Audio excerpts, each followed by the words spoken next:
Hello everyone, this is Erik, the Asian movie enthusiast, and this is my review of Chongqing Hot Pot, a Chinese dramatic thriller from 2016 that was originally screened during the Hong Kong International Film Festival. Now, when three friends open a hot pot restaurant in a former bomb shelter, they discover it's linked by a single wall to the bank vault next door after they accidentally drill a hole through it.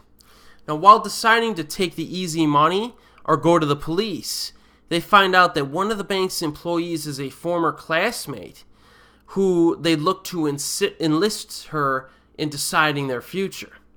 So this film begins with a pretty suspenseful, well-filmed bank robbery to kind of set everything up. And then we go into flashback mode.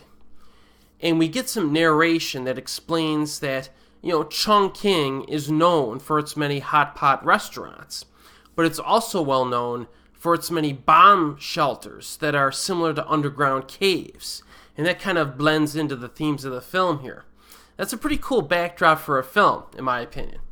Now, the characters in Chongqing Hot Pot are not particularly complex, but it's easy to have sympathy for them, because their moral dilemma is understandable, and it presents itself very early on in the film. I mean, the protagonists are not bad people, per se, and they actually would prefer to not rob this bank.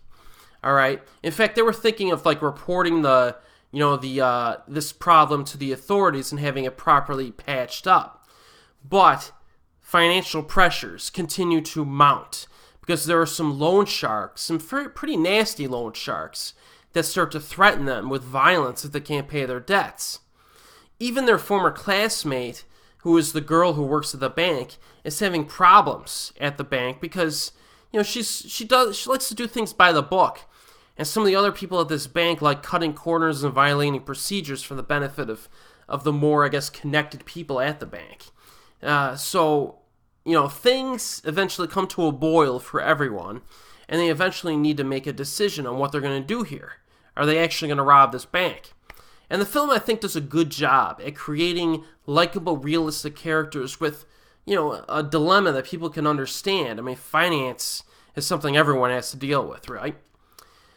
But one thing that I do not understand about the marketing of these films, especially in the United States, is that some of these Chinese thrillers that come out are marketed as comedies, at least on American websites. I noticed this when I reviewed Cock and Bull a few months ago, and the same thing is true for Chongqing Hot Pot.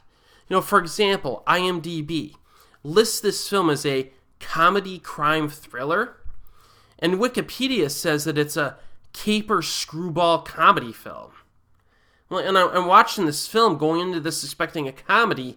It's actually none of those things at all. Did these people actually watch the film? There's only a little bit of humor that's present, and there's nothing screwball about this film at all.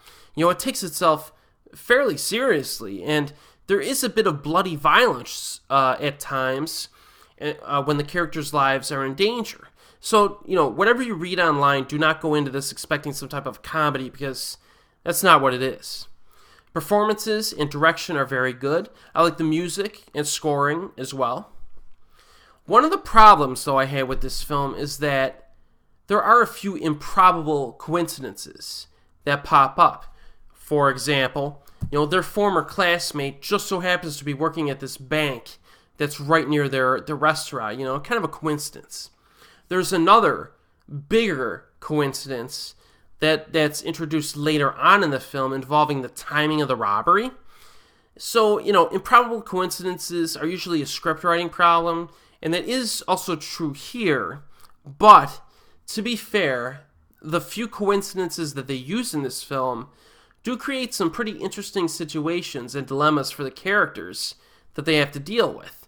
Like that second big contrivance that I mentioned that occurs later in the film, basically sets up the entire finale, and it is legitimately entertaining. So, on the one hand, they probably could have written the script better to avoid improbable coincidence, but at the same time, it does lead to some pretty entertaining moments. So, it's not a huge problem in my eyes in this case. I think Chongqing Hot Pot is an entertaining, dramatic thriller film that I recommend to people. I check my playlist for Hong Kong Chinese Taiwanese films. I've covered like half a dozen legitimately good Chinese thrillers or dramatic thrillers over the past few years, and this is another one. They've been doing a good job in this particular genre, I think. This is currently available on Amazon Streaming in the United States, and as always, we'll see you next time.